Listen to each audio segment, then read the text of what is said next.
오늘 하나님의 말씀은 말라기 3장 13절에서 18절입니다. 여호와가 이르노라 너희가 완악한 말로 나를 대적하고도 이르기를 우리가 무슨 말로 주를 대적하였나이까 하는도다. 이는 너희가 말하기를 하나님을 섬기는 것이 헛되니 만군의 여호와 앞에서 그 명령을 지키며 슬프게 행하는 것이 무엇이 유익하리요. 지금 우리는 교만한 자가 복되다 하며 악을 행하는 자가 번성하며 하나님을 시험하는 자가 화를 면한다 하노라 함이라. 그때 여호와를 경외하는 자들이 피차에 말하며 여호와께서 그것을 분명히 들으시고 여호와를 경외하는 자와 그 이름을 존중히 여기는 자를 위하여 여호와 앞에 있는 기념책에 기록하셨느니라. 만군의 여호와가 이르노라 나는 내가 정한 날에 그들을 나의 특별한 소유로 삼을 것이요 또 사람이 자기를 섬기는 아들을 아낌같이 내가 그들을 아끼리니 그때 너희가 돌아와서 의인과 악인을 분별하고 하나님을 섬기는 자와 섬기지 아니하는 자를 분별하리라. 아멘. 어느 날 배고픈 늑대가 허겁지겁 생선을 먹다가 그만 목에 가시가 걸리고 말았습니다. 늑대는 목을 찌르는 따끔거리는 가시를 빼기 위해서 발버둥을 쳤지만 가시를 뺄 수가 없었습니다. 그때 긴 주둥이를 가진 학이 지나가니까 늑대가 좋은 생각이 떠올라서 그 학에게 이보게 친구, 자네의 긴 주둥이로 내 목에 가시를 뽑아줄 수 있겠나? 그렇게 하면 내 사례를 충분히 하지. 이렇게 이야기를 했을 때 학은 늑대의 입에다가 자기의 이 부리를 들어미는 것이 끔찍하지만 늑대가 괴로워하는 모습을 안쓰러워서 그냥 지나칠 수가 없어 입을 들어밀고 그 목에 가시를 뽑아 주었습니다. 그리고 약속한 사례비를 주시오 라고 요구를 하니까 늑대가 주었을까요? 늑대가 주었으면 말씀을 안 드렸겠죠. 늑대가 주는 것이 아니라 너무도 태연하고 뻔뻔스럽게 내 입에 머리를 넣고도 살아있으면 오히려 감사해야지 뭘 달라고 하느냐. 이렇게 늑대 같은 자는 적반하장, 배은망덕하다 하는 그런 이야기입니다. 배은망덕, 받은 은혜와 덕을 잊고 배반한다는 의미인데 우리 말라기 선지자는 특별히 이것에 관심이 많습니다. 사람과 사람 사이에도 우리 적반하장하고 배은망덕하는 경우가 있는데 우리 하나님과 사람 사이에 배은망덕한 경우가 있지 않느냐 하는 것을 고발하는 것이 말라기서입니다. 그래서 말라기서를 읽으면서 배은망덕한 우리의 마음이나 삶이 있다면 우리 고치는 것이 우리의 과제이고 또 그럼에도 불구하고 작은 믿음이라도 보시고 하나님이 우리를 사랑해 주시면 그래도 사랑해 주심에 또 감사를 배우는 것이 본 말라기서에 주시는 교훈인 줄로 믿습니다. 우리 다시 헤아려 보아도요. 사람은 참 배은망덕하는 경우가 많이 있습니다. 지난 한 2달 전에 9월의 신문 기사에 이런 내용이 난 것을 보았습니다. 서울 신림동의 70대 고시원 주인이 목졸림을 당해서 사망을 했습니다. 용의자가 붙잡혔는데 그 고시원에 장기 투숙해온 30대 남성이었습니다. 그 고시원 주인인 70대 노인은 사정이 어려운 이 남성에게 시세보다 싸게 방을 주어서 거주하게 했고 이 사람은 10년이 넘도록 그 고시원에 생활을 했습니다. 많은 은혜를 입은 것이죠. 그런데 하루는 방을 빼겠다고 이야기를 하고서는 열쇠를 반납하러 가서는 그 주인을 목을 졸라서 살해하고 금품을 훔치고 도망을 갔습니다. 그러다가 체포가 되었습니다. 주인은 그를 선하게 대했는데 그는 악으로 갚았습니다. 노인은 은혜를 베풀었는데 젊은이는 원수처럼 대했습니다. 배은망덕한 일입니다. 이런 일이 일어나는 곳이 세상이고 이럴 수 있는 것이 사람입니다. 그러면 사람이 하나님 앞에 과연 어떨까요? 말라기는 이 부분에 관심이 있어서 이제 우리에게 경고하시고 가르쳐 주시는데 13절 말씀 보시면은 오늘 말씀에 한정해도 너희가 완악한 말로 나를 대적하고도 이르기를 우리가 무슨 말로 주를 대적하였나이까 하는도다. 사실은 앞에 전력이 많아요. 여호와 하나님께서 내가 너를 사랑한다 하니까 언제 어떻게 우리를 사랑했습니까? 대어들고 너희가 왜 거짓되고 헛된 제물을 바치느냐 하니까 우리가 언제 그랬습니까? 또 대어들고 뭐 이런 등등 하다가 이제 오늘 말씀에서는 너희가 나에게 참 말씀대로 완악한 말로 나를 대적하고도 그래서 내가 그것을 지적하니까 우리가 언제 어떻게 그랬느냐고 오히려 항변하고 대꾸하고 대어든다 하는 말씀입니다. 그래서 우리가 이 말씀을 보면서 하나님은 전지전능하시고 인생과 역사의 주인 되시는 분이시기 때문에 다 아시는 분입니다. 전지전능하시고 사랑이 많으시고 그리고 전지전능하시니까 정확하게 아신다는 뜻이고요. 사랑이 많으시다는 것은 자기가 사랑하는 백성을 억울하게 만들지 않으신다는 뜻입니다. 그럼에도 불구하고 우리가 언제 그랬느냐, 어떻게 그랬느냐 하면서 대항하고 대꾸하는 것은 불신앙이고 하나님을 대적하는 것입니다. 오히려 하나님을 그러지도 않은 것을 그런 것처럼 만드는 그런 서로 만드니까 이게 아주 불경건한 그런 모습인 것이죠.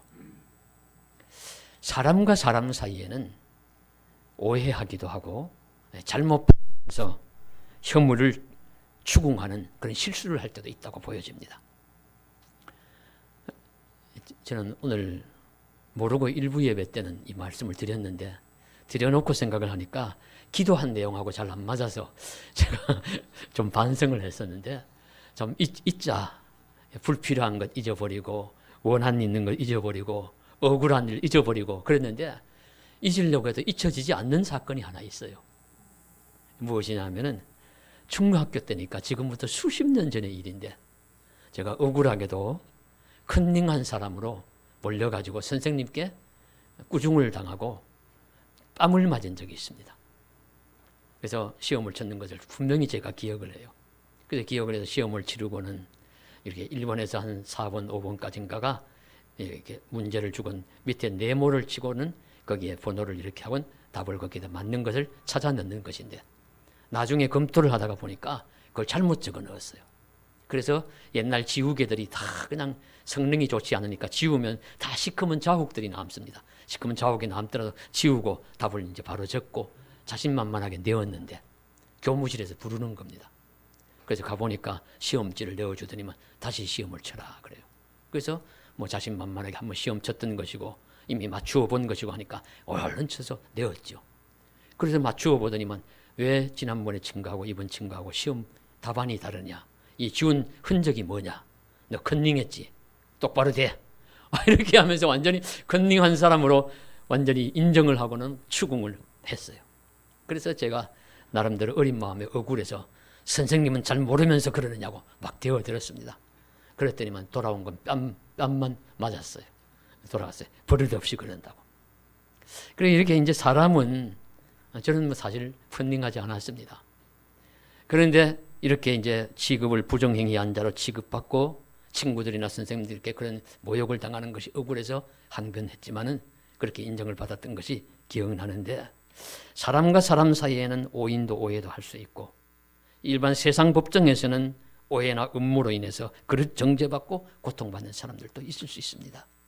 사육신들이 죄가 있어서 그렇게 벌을 받고 죽임을 당했겠습니까? 역사상에 얼마나 그런 사람들이 많이 있었겠습니까? 예수님께서 죄가 있어서 십자가에 매어 달렸나요? 뭐 사람 사이는 세상 법정에서는 이런 일을 당할 수 있습니다. 그러나 하나님은 다 아시는 분이지 않습니까? 하나님은 또 우리를 사랑하시는 분이잖아요. 사랑하는 자를 억울하게 만들지 않으시겠죠.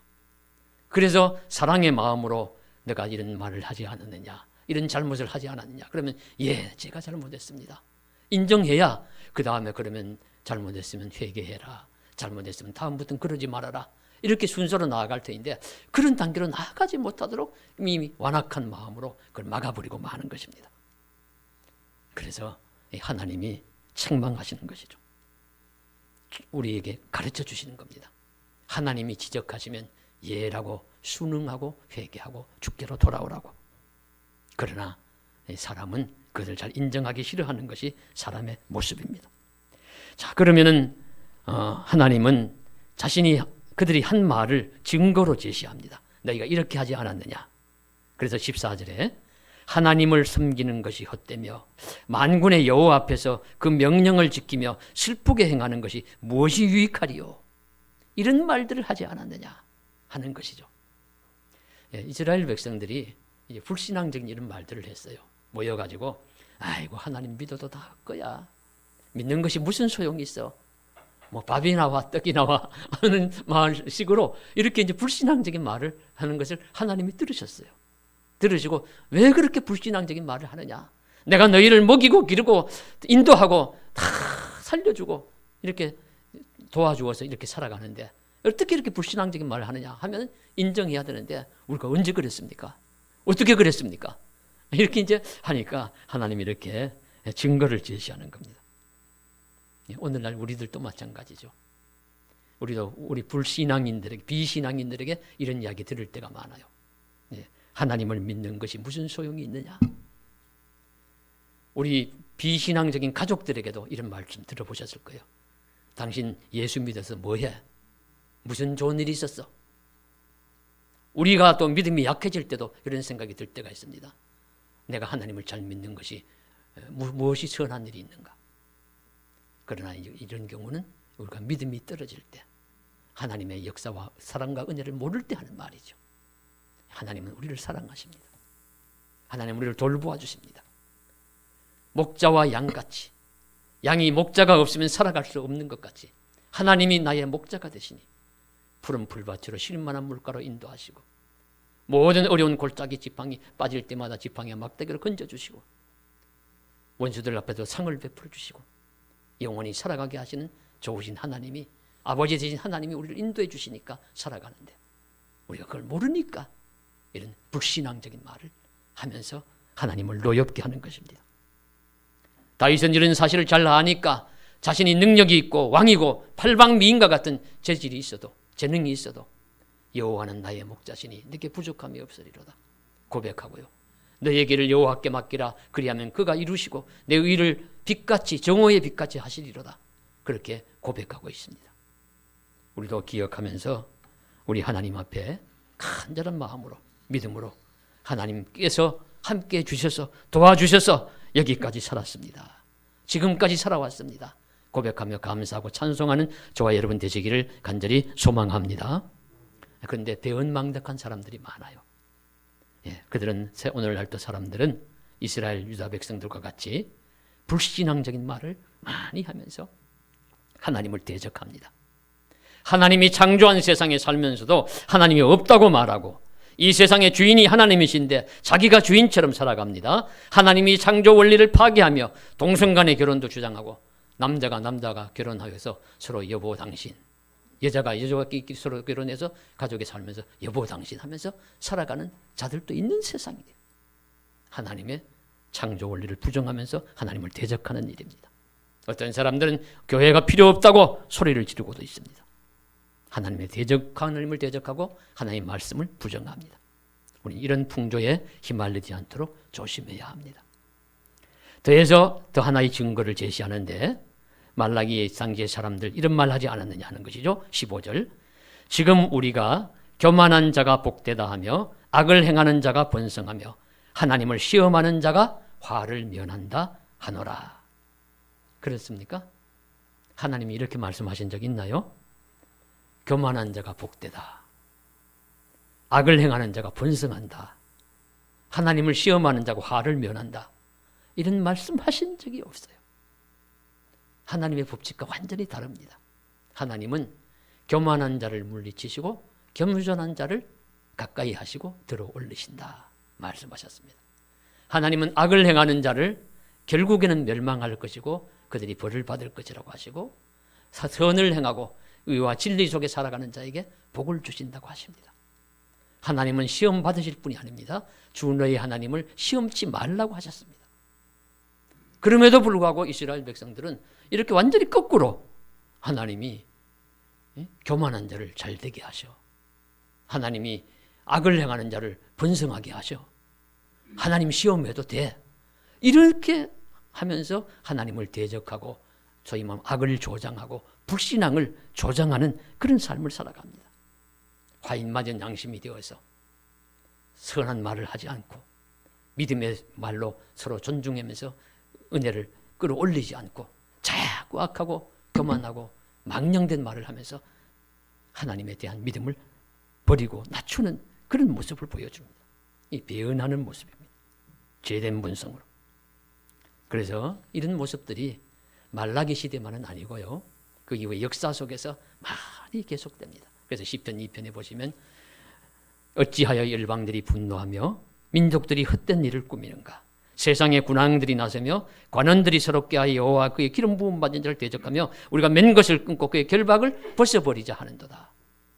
옛날부터 세상의 군왕들이 모여가지고 하나님의 결박을 벗어버리고 하나님의 계획을 무산시키고 우리 힘으로 잘 살 수 있다 하는 것이 열왕들이 모여가지고 하는 일들이란 거죠. 오늘날도 세상에 권세 있는 자들이 모여가지고 그런 경우 일들 많이 있습니다. 종종 합니다. 그 중에 하나님을 잘 믿으면서 기도하면서 하는 분들도 있겠지만은, 그런 많은 사람은 자기의 권력 믿고 자기의 힘 믿고 우리가 의논하면 세상 일 다 그대로 돼 하면서 하는 그런 무도한 일 다 하나님이 보고 계시고 알고 계십니다. 가장 배은한 망덕한 그런 모습을 보여주는 이스라엘에 대한 경고와 책망의 말씀이 예수님의 비유에 나타나는데, 그것이 누가복음 20장 9절 이하에 나오는 포도원 농부에 대한 비유예요. 내용을 아시죠? 한 주인이 포도원을 이렇게 만들어 놓고 잘 만들어 놓고는 그곳에 살 형편이 안 되었는가 봐요. 그래서 그것을 농부들에게 세로 주고 도지를 주고 다른 나라로 떠났습니다. 자, 도지를 주면 어떻게 합니까? 옛날은 이건 일반적이니까요. 도지를 주면은 거기서 농사를 지어 가지고 자신들이 먹고 살고 팔고 실용품으로 쓰고 도지 값으로서 뭐 5분의 1이면 5분의 1, 3분의 1이면 3분의 1 약속한 대로 주어야 마땅한 겁니다. 왜냐하면 그 땅 자체가 그 주인의 것이니까. 그래서 이 농부의 이 주인이 이제 이 농사 거둘 때가 되니 추수 때가 되니까 당연하게 이제 그걸 이제 도지를 받으려고 자기 품꾼들을 보낸 것이죠. 종들을 보내가지고 가서 농부들에게 가서 세를 받아와라. 그래서 이 종들이 갔어요. 갔는데 이 농부들이 이 종들을 이렇게 세를 주지 않습니다. 도지를 주지 않고는 그 종들을 오히려 그냥 때리고 욕보여가지고 그냥 쫓아버려요. 그래서 이 쫓겨와요. 주인이 보니까 이상하다. 농부들이 세를 줘야 되는데 왜 안 이러지? 그래서 다른 종들을 또 보냅니다. 그 종들에게도 똑같은 짓을 해서 또 두드려 맞고 옵니다. 또 세 번째도 보내니까 또 그들이 또 심히 매를 맞고 그냥 돌아와요. 그래서 이 주인이 생각을 했죠. 종들을 보내니까 나처럼 권위가 없다고 생각을 하고 아마 이렇게 농부들이 하는가 보다. 내가 내 아들을 보내면은 나를 본 것처럼 생각하고 그렇게 농부들이 잘 대접하고 이렇게 세를 주겠지. 그래서 아들을 보냈는데 농부들이 어떻게 생각합니까? 아들이 오는 것을 보고서는 야, 저 주인의 아들이 아니냐. 주인의 상속자니까 저 상속자를 죽이면 이 땅이 상속자에게 돌아가지 않고 우리 것이 되지 않겠느냐.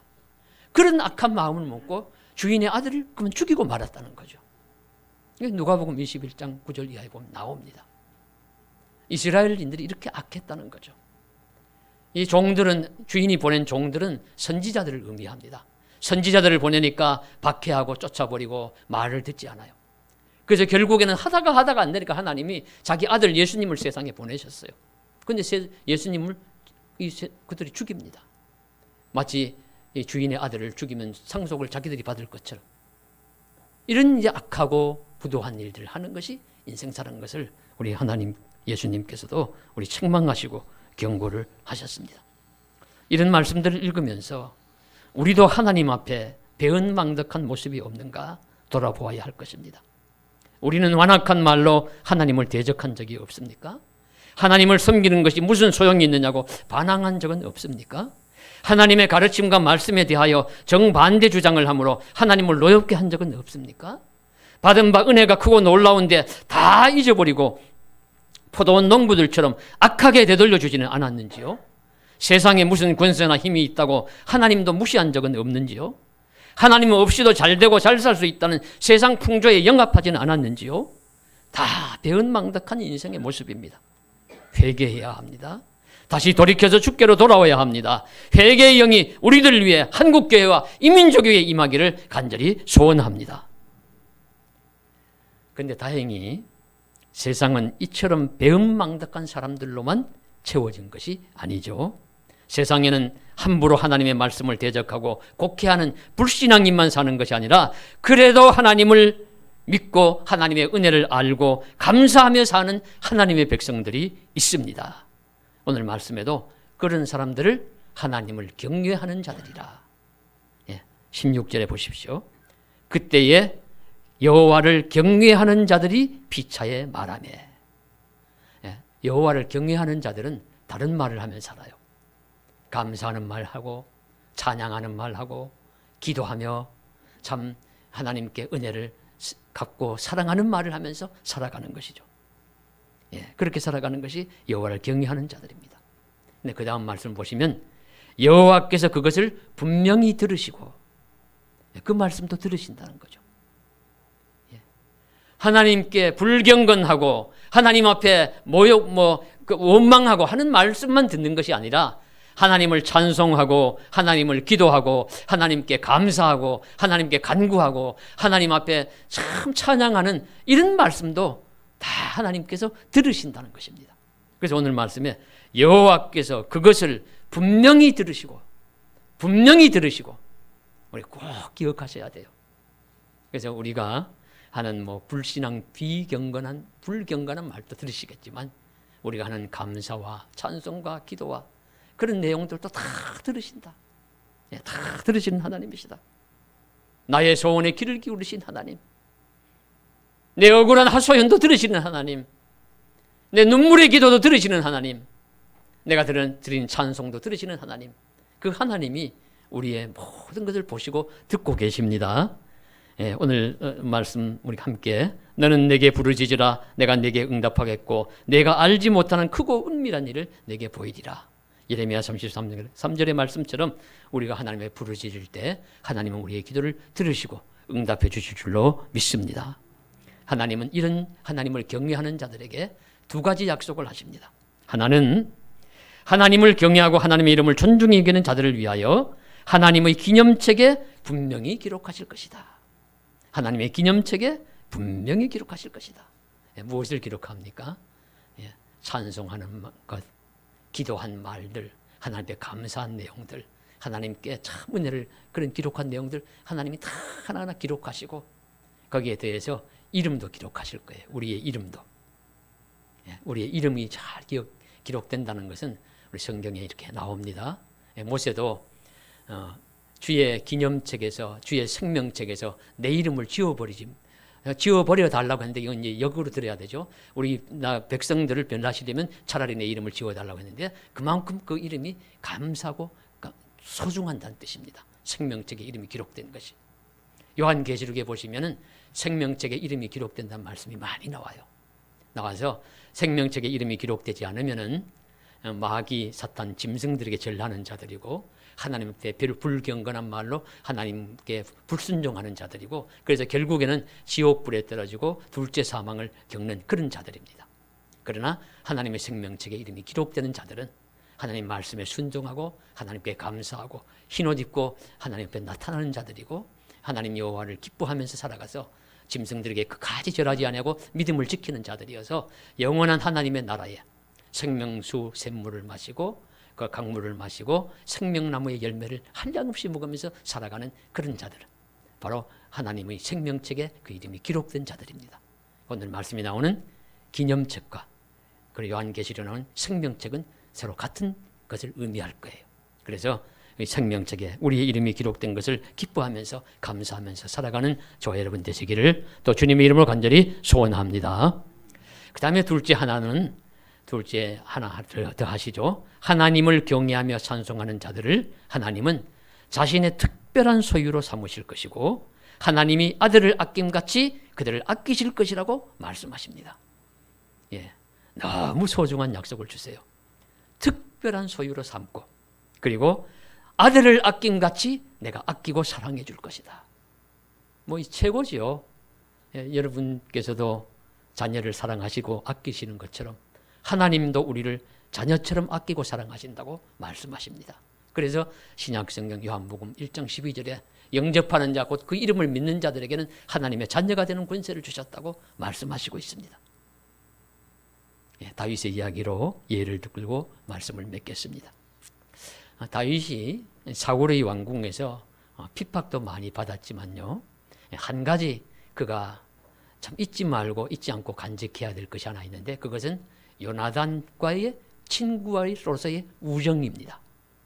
우정으로서 아름답게 빛나는 우정이었는데, 그래서 그 다윗과 요나단의 관계를 사무엘상 18장 1절에 요나단의 마음이 다윗의 마음과 하나가 되어 요나단이 그를 자기 생명같이 사랑하니라 이렇게 표현할 정도로 요나단이 왕자로서 친구인 다윗을 또 어떻게 보면 천한 매제간이기도 하죠. 그 다윗을 이렇게 또 민족의 구원해준 영웅으로서 그 다윗을 아끼고 사랑하고 친구 간의 우정으로서 지켜줍니다.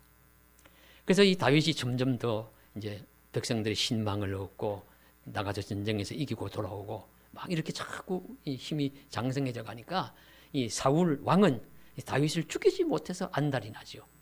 그래서 하루는 보니까 이 요나단이 가만히 아버지의 마음을 보니까 정말로 다윗을 죽이려고 해요. 그래서 그것을 알고서는 요나단이 다윗을 피신하는데 아주 결정적인 도움을 줍니다. 우리 아버지가 정말로 너를 죽이려고 한다. 그러니 도망을 가는 것이 합당하다. 그래서 이제 화살을 쏘아가지고 표시를 해주고 둘이 한쪽에서 만나가지고 서로 얼싸안고 끌어안고 울면서 이제 서로 헤어지죠. 그래서 이 다윗은 요나단에게 은혜를 입었습니다. 근데 이제 시간이 흐르면서 사울과 요나단은 전쟁터에 나가 죽고 다윗은 이스라엘의 왕이 되어가지고 가장 부강한 나라를 이루고 역사상 가장 부강하고 큰 나라를 이룬 그런 대왕이 되죠. 이 대왕이 되면 옛날 일 잊을 만한데 다윗이 이 사실을 잊지 않고 기억을 합니다. 그래서 세상 모든 것이 다 평정이 되었을 때 다윗이 사람을 불러가지고 신하들에게 말해가지고 이 사울의 집에, 사울의 가문에, 요나단의 집에 아직도 살아남은 자가 있느냐. 그래서 그 집에 있었던 사울의 종이었던 시바라는 자를 불러서 사울의 집에 아직도 남은 사람이 있느냐. 내가 그에게 은혜를 베풀려고 하노라. 사무엘하 9장 3절에 보시면 말씀이 나옵니다. 그때 그 시바가 상황을 이야기를 하죠. 예, 한 사람이 있습니다. 양다리를 아주 몹시 저는 그래 불구자가 된 무비보셋이라는 요나단의 아들이 있습니다. 그러죠. 그래서 다윗이 불러오라고 그래. 방울 드려라. 아마 무비보셋은 벌벌 떨면서 엉금엉금 기다시피 해서 왔을 거예요. 데려놓으니까 다윗이 그에게 많은 재산을 물려주고 그리고 그 가족들을 사람에게 그 시바란 종에게 시켜가지고 잘 돌보아 주라고 그렇게 이야기를 하고는 무비보셋에게는 너는 이제 이 왕궁에서 나와 함께 한 밥상에서 먹을 것이다. 그렇게 명을 합니다. 그때 이 무비보셋이 죽은 개 같은 나에게 어떻게 이렇게 황송한 일을 하십니까? 라고 사양하지만 다윗은 내가 어떻게 이야기를 하냐면요. 성경에 보시면 정확하게 이렇게 말씀하십니다. 너는 항상 내 상에서 떡을 먹을지니라. 내가 내 아버지 요나단으로 말미암아 내게 은총을 베풀리라. 내 아버지 요나단에게 받은 은혜를 기억하고 내가 너에게 은총을 베푸는 것이 합당하다. 그래서 이 다윗은 훌륭한 점이 자기가 잘 되었지만 은혜를 아는 자였고요. 그리고 또 하나는 그 알 뿐만 아니라 어느 정도 대접을 하느냐 하면 자기 밥상에서 먹는다는 건 자기 아들처럼 삼아준다는 그런 뜻이잖아요. 아마 아들들도 많아서 다 아버지의 밥상에서 못 먹었을 겁니다. 그럼에도 불구하고 아들의 하나처럼 여기면서 자기 자녀처럼 삼으면서 그 요나단의 아들을 돌보아 줍니다. 장애가 된 그 아들을. 이것이 이제 하나님의 마음을 보여주시는 것이죠. 하나님이 우리가 무비보셋처럼 부족하고 참 그런 자격이 안 되는 그런 자들이지만 때론 우리의 입술로 우리가 앞에 먼저 이야기한 불경건한 자들처럼 이스라엘처럼 하나님을 배반하는 말, 완악한 말로 하나님을 노엽게 한 적이 있기도 할 것이지만 그래도 우리 안에 있는 겨자씨만한 작은 티끌 같은 믿음을 보시고라도 여호와를 경외하는 너희에게 내가 약속하노라. 어떤 약속을 주셨습니까? 기념책에 이름을 기록할 것이고 너를 하나님 내 자녀같이 한 사람 삼아서 가장 아끼고 사랑해 줄 것이라고 말씀하십니다. 그래서 우리 이 약속의 자리에 저와 여러분이 잘 들어가서 그것을 누리는 복된 사람들로서 찬송하며 감사하며 살아갈 수 있기를 간절히 소망합니다. 기도드리겠습니다. 사랑하는 하나님 아버지, 우리는 하나님 앞에 하나님께서 지적하셔도 자꾸 대꾸하고 자꾸 반박하고 거짓말로 또 우리는 하나님 앞에 우리는 순종하지 아니하는 대적하는 자들로 살아갈 때가 많이 있습니다. 하나님이 다 돌보아 주시고 지켜주셨는데 언제 날 돌보아 주셨습니까? 언제 날 사랑하셨습니까? 언제 나에게 잘해 주셨습니까? 우리는 하나님 앞에 원망할 때도 많이 있습니다. 그래도 우리 안에 있는 작은 믿음을 보시고 하나님 자녀로 삼아 주셨습니다. 하나님을 아버지라고 부르고 예수님을 구주로 믿고 살게 해주셨습니다. 이제 하나의 자녀로 삼으셔서 그 하나님의 상에서 먹고 마시게 하시면서 영원토록 아끼며 사랑해 주시고 선한 하나님의 나라로 인도해 주실 줄로 믿습니다. 그 자리에 들어갈 수 있는 그 자리에 합당한 자로 늘 살게 하여 주옵소서. 주 예수님 이름 받들어 감사하며 간절히 기도드리옵나이다. 아멘.